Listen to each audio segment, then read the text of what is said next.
বিসমিল্লাহির রহমানির আসসালামু আলাইকুম। আমি মোহাম্মদ আহসান হাবিব আকাশ। আমি আছি দ্য ইনফিনিটি অফ এলিটসের রিসার্চ প্যানেলে। আমি আজকে যে বিষয়টি নিয়ে আলোচনা করব সে বিষয়টি অনেক কমন এবং ইম্পর্টেন্ট একটা বিষয়। দেখা যায় যে কম বেশি সব ক্ষেত্রেই সকল পরীক্ষায় এখান থেকে একটা কোশ্চেন চলে আসে। এসএসসি বলো এইচএসসি বলো সকল ক্ষেত্রেই এই টপিক থেকে একটা না একটা কোশ্চেন চলে আসে। তো এটা হচ্ছে এসএসসির জন্য অনেক বেশি গুরুত্বপূর্ণ, কারণ এখান থেকে কোশ্চেন অবশ্যই আসবে। তো এটা হচ্ছে এই বিষয়টা জানার আগে আমাদের অবশ্যই ইলেকট্রন বিন্যাস সম্পর্কে ভালো ধারণা থাকতে হবে। ইলেকট্রন বিন্যাস সম্পর্কে ভালো ধারণা থাকলে আমরা সহজেই এই বিষয়টা বুঝে যাব। তো আমি শিখাবো কিভাবে একটা মৌলের গ্রুপ নাম্বার ও পর্যায় নাম্বার বের করা লাগে। আমরা জানি পর্যায় সারণীতে মোট 118টা মৌল রয়েছে। তো এই মৌলগুলো আমরা ইলেকট্রন বিন্যাসের সাহায্যে কত নাম্বার গ্রুপে এবং কত নাম্বার পর্যায়ে রয়েছে তা সহজেই বের করতে পারি। তো আমি এখন শুরু করি। গ্রুপ ও পর্যায় বের করার ক্ষেত্রে কিছু কিছু নিয়ম রয়েছে।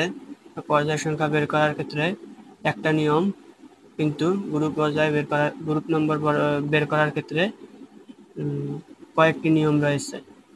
তো আমরা প্রথমে পর্যায় সংখ্যা বের করার নিয়মটা দেখি। পর্যায় সংখ্যা বের করার নিয়মটি জানার আগে আমার কথাটি মনোযোগ দিয়ে শুনতে হবে। আমার পর্যায় সংখ্যা বের করার ক্ষেত্রে আমাকে প্রথমে ইলেকট্রন বিন্যাস করতে হবে, এবং ইলেকট্রন বিন্যাস করার পর দেখতে হবে যে ইলেকট্রনটি সর্বশেষ ইলেকট্রনটি কত নাম্বার শক্তি স্তরে গিয়েছে। যে শক্তি স্তর সংখ্যা যত হবে তার পর্যায় নম্বরও তত হবে। অর্থাৎ ইলেকট্রন বিন্যাস করার পর সর্বশেষ সবচেয়ে বাইরের প্রধান শক্তি স্তর সংখ্যাই ওই মৌলের পর্যায় নম্বর। যদি আমরা উদাহরণ সহ দেখি তাহলে দেখতে পাবো যে ম্যাগনেসিয়ামের ইলেকট্রন বিন্যাস করার পর ম্যাগনেসিয়ামের সর্বশেষ শক্তি স্তর হচ্ছে 3। তাই ম্যাগনেসিয়ামের পর্যায় নম্বর হচ্ছে 3। আমি আবারও বলতেছি যে ম্যাগনেসিয়ামের ইলেকট্রন বিন্যাস শেষে দেখা যায় যে ম্যাগনেসিয়ামের সর্বশেষ শক্তি স্তরের সংখ্যা 3। তো ম্যাগনেসিয়ামের পর্যায় নম্বর হবে 3। আবার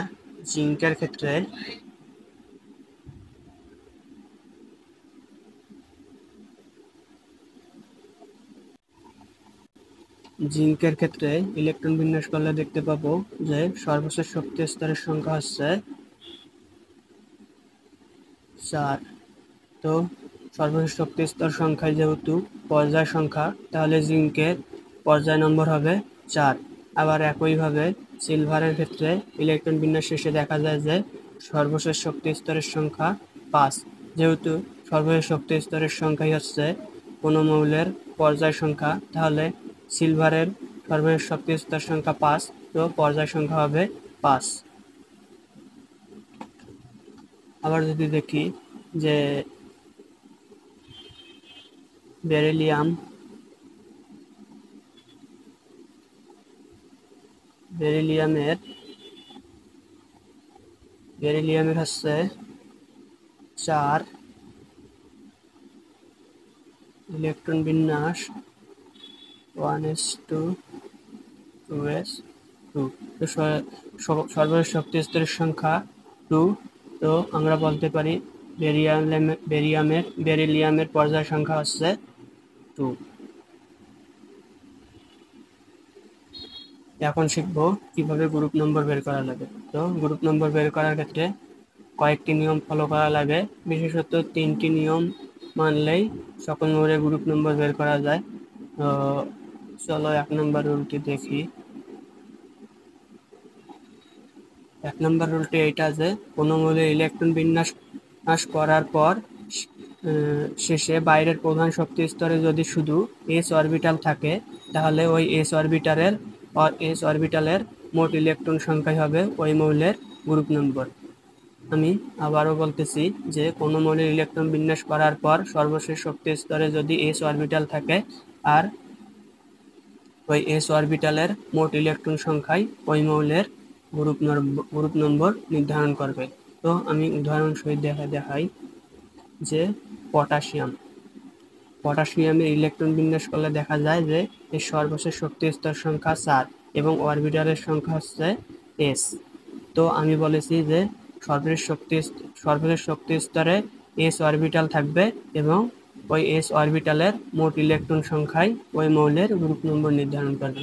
তো যেহেতু সর্বশেষ শক্তি স্তরে s অরবিটাল রয়েছে, তাহলে অবশ্যই s অরবিটালের মোট ইলেকট্রন সংখ্যাই হবে পটাশিয়ামের গ্রুপ নম্বর। তাহলে আমরা দেখতে পাই যে পটাশিয়ামের সর্বশেষ শক্তি স্তরে s অরবিটালে একটি ইলেকট্রন রয়েছে। সো পটাশিয়ামের গ্রুপ নম্বর 1। আবার ক্যালসিয়ামের ক্ষেত্রে ক্যালসিয়ামের ইলেকট্রন বিন্যাস শেষে দেখা যায় যে এর সর্বশেষ শক্তি স্তরে s অরবিটাল রয়েছে এবং মোট ইলেকট্রন সংখ্যা রয়েছে 2টি। তাহলে মোট ইলেকট্রন সংখ্যা হবে ক্যালসিয়ামের group number.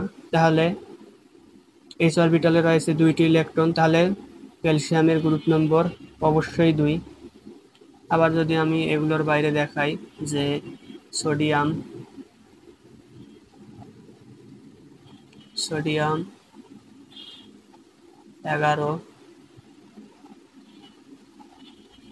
= 1s2 2s2 2p6 3s1। তাহলে এর সর্বশেষ শক্তি স্তরে s অরবিটাল রয়েছে এবং s অরবিটালে মোট ইলেকট্রন সংখ্যা হচ্ছে 1। তাহলে সোডিয়ামের গ্রুপ নাম্বার হবে 1। আবার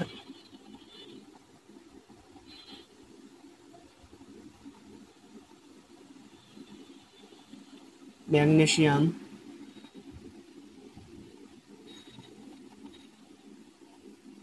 12 = 1s2 2s2 2p6 3s2। সর্বশেষ শক্তি স্তরে s অরবিটাল আছে এবং s অরবিটালের মোট ইলেকট্রন সংখ্যা হচ্ছে 2টি। তাহলে ম্যাগনেসিয়ামের গ্রুপ নাম্বার হবে 2। এখন আমরা পরের নিয়মটি দেখব।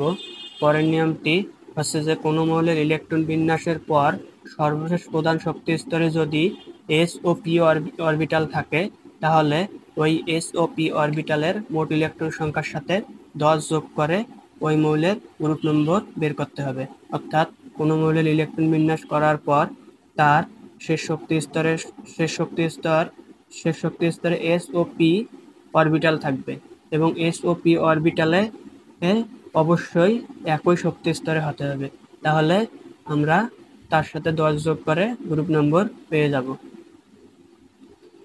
s ও p আমি আবারও বলতেছি যে কোনো মৌলের ইলেকট্রন বিন্যাসের পর সর্বশেষ শক্তি স্তরে যদি s ও p অরবিটাল থাকে, তাহলে ওই s ও p অরবিটালের সাথে 10 যোগ করে ওই মৌলের গ্রুপ নম্বর বের করতে হবে।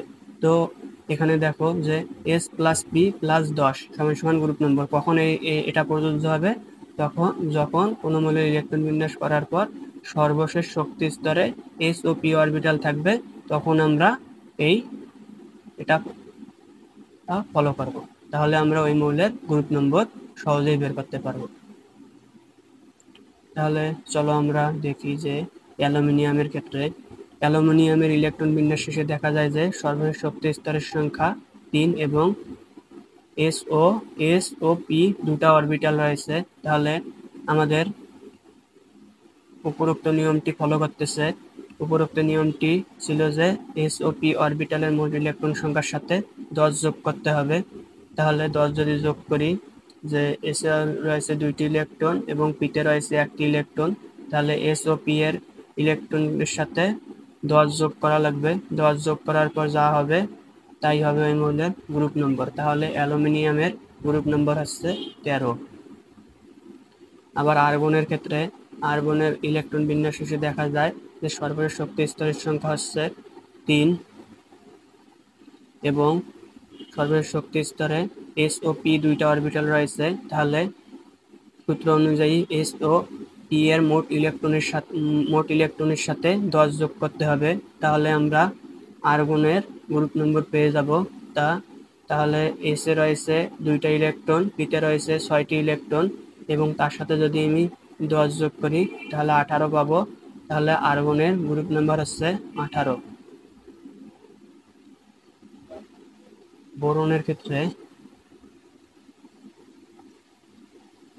5 1:2 2s1 2s2 2p1। তাহলে কি দেখতে পাবো? সর্বশেষ শক্তি স্তরে রয়েছে এস ও পি অরবিটাল। তাহলে এস ও পি অরবিটাল অবশ্যই আমাকে যোগ করা লাগবে এবং তার সাথে 10 যোগ করে আমি বোরনের গ্রুপ নাম্বার পেয়ে যাব। তাহলে এস এ রয়েছে 2টি, পিতে রয়েছে 1টি, সূত্রের 10। তাহলে টোটাল হবে 13। বোরনের গ্রুপ নাম্বার হবে 13। তাহলে আমরা এভাবে সর্বশেষ শক্তি স্তরে এস ও পি অরবিটাল থাকলে তার সাথে 10 যোগ করে আমরা গ্রুপ নম্বর বের করতে পারি। এখন পরের রুলসে যাই। পরের রুলসটি হচ্ছে এমন যে কোনো মৌলের ইলেকট্রন বিন্যাস করার পর সর্বশেষ শক্তি স্তরে যদি এস অরবিটাল থাকে কিন্তু আগের শক্তি স্তরে ডি অরবিটাল থাকলে তাহলে এস ডি ও এস এর মোট ইলেকট্রন সংখ্যার যোগফলই ওই মৌলের গ্রুপ নম্বর নির্ধারণ করবে। আবারও বলতেছি যে কোনো মৌলের ইলেকট্রন বিন্যাসের পর সর্বশেষ শক্তি স্তরে যদি এস অরবিটাল থাকে এবং এর আগের শক্তি স্তরে যদি ডি অরবিটাল থাকে তাহলে ডি ও এস অরবিটালের ইলেকট্রন সংখ্যার যোগফলই ওই মৌলের গ্রুপ নম্বর নির্ধারণ করবে। তাহলে সূত্রটি আমার দাঁড়ায় যে এটা ডি প্লাস এস সমান সমান গ্রুপ নম্বর, অর্থাৎ এখানে এস হবে অন্য শক্তি স্তর, ডি হবে অন্য শক্তি স্তর। এস হবে সর্বশেষ শক্তি স্তর এবং ডি হবে তার আগের শক্তি স্তর। তাহলেই আমরা ডি প্লাস এস এর ইলেকট্রন সংখ্যা যোগ করলে গ্রুপ নম্বর পেয়ে যাব। আমি ভ্যানাডিয়ামের ইলেকট্রন বিন্যাস দ্বারা দেখাইতেছি। ভ্যানাডিয়ামের ইলেকট্রন বিন্যাস শেষে দেখা যায় যে এর সর্বশেষ শক্তি স্তর হচ্ছে 4s এবং তার পূর্বের শক্তি স্তর রয়েছে 3d, অর্থাৎ আমার 3 নাম্বার রুলস ফলো করবে। এখানে 4s এ রয়েছে 2টি, 3d তে রয়েছে 3টি ইলেকট্রন। তাহলে আমার সূত্র অনুযায়ী ডি এর ইলেকট্রন সংখ্যা এবং এস এর মোট ইলেকট্রন সংখ্যা যোগ করতে হবে। যোগ করার পর যা পাবো তাই হবে ভ্যানাডিয়ামের গ্রুপ নম্বর। আমি যদি ডি এর 3 এবং এস এর 2টা ইলেকট্রন যোগ করি তাহলে গ্রুপ নাম্বার পাবো 5। আবার যদি কপারের ক্ষেত্রে দেখি, কপারের পারমাণবিক সংখ্যা 29, এর সর্বশেষ শক্তি স্তর হচ্ছে 4s এবং তার পূর্বে শক্তি স্তর হচ্ছে 3d। তাহলে 3 নাম্বার সূত্র অনুযায়ী হচ্ছে যে সর্বশেষ শক্তি স্তরে এস এবং তার পূর্বের শক্তি স্তরে ডি অরবিটাল থাকলে তাদের ইলেকট্রন সংখ্যা যোগ করা লাগবে। তাহলে আমরা ওই মৌলের গ্রুপ নম্বর পাবো। যেহেতু কপারের সর্বশেষ শক্তি স্তরে এস এবং তার পূর্বের শক্তি স্তরে 3d আছে, তাহলে আমরা ডি ও এস এর মোট ইলেকট্রন সংখ্যা যোগ করব। যোগ করার পর যা আসবে তাই হচ্ছে কপারের গ্রুপ নম্বর। এখানে ডিতে রয়েছে 10টি এবং এসতে রয়েছে 1টি। তাহলে আমরা ডি ও এস যোগ করব। ডি ও এস যোগ করলে টোটাল হবে 11। তাহলে কপারের গ্রুপ নাম্বার হবে 11। গ্রুপ নাম্বার হবে 11 কারণ এর সর্বশেষ শক্তি স্তরে রয়েছে 4s এবং এর আগের শক্তি স্তরে রয়েছে 3d। যেহেতু এস এর পূর্বে অন্য শক্তি স্তরে 3d থাকলে অন্য শক্তি স্তরে ডি থাকলে তাহলে তাদের অরবিটালের মোট ইলেকট্রন সংখ্যা যোগ করা লাগবে। তাহলে অবশ্যই কপারের 3d তে যেহেতু 10টা আছে এবং 4s এ 1টা আছে, তাহলে আমি ডি এর ইলেকট্রন সংখ্যা ও এস এর ইলেকট্রন সংখ্যা যোগ করে কপারের গ্রুপ নম্বর বের করব। আমি যদি দেখি যে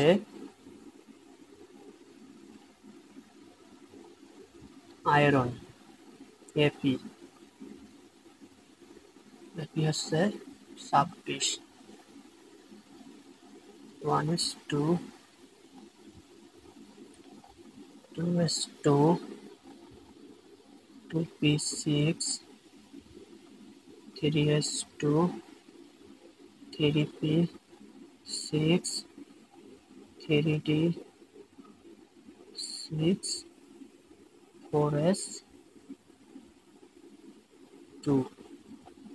তাহলে এখানে লক্ষ্য করলে দেখতে পাবো যে সর্বশেষ শক্তি স্তরে আছে 4s এবং তার আগের শক্তি স্তরে আছে 3d।